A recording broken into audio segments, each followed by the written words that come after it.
ये देखिए माशाल्लाह, ये सफेद लाइट है यहाँ से बहुत अच्छी है।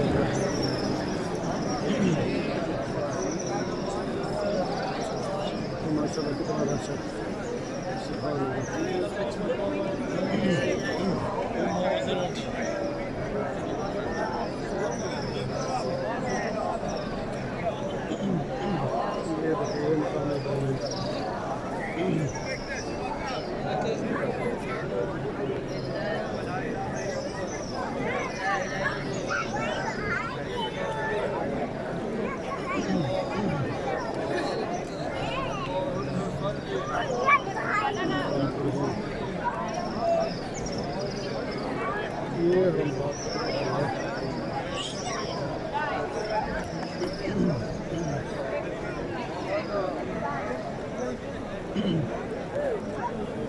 सात बार तवाफ करना पड़ता है, 7 बार चक्कर लगाना पड़ता है हरम उम्रा करने के लिए।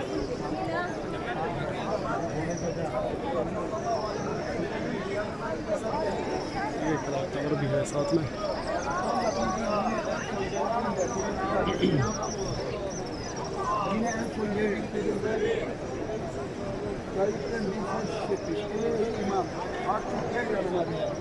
Yaklaş bana diye. Geliyor. Rahmet Bahar'a yaklaşıyor. Duasını yapıyor. Emin kardeşlerim. Gözyaşlarının kapı bulduğunu Allah'ımız ona müjdeliyor. Ondan sonra buraya geliyor. Beytullah'ın içerisine girip ses geliyor değil mi? Beytullah'ın içerisine giriyor. İmam-ı Azam'a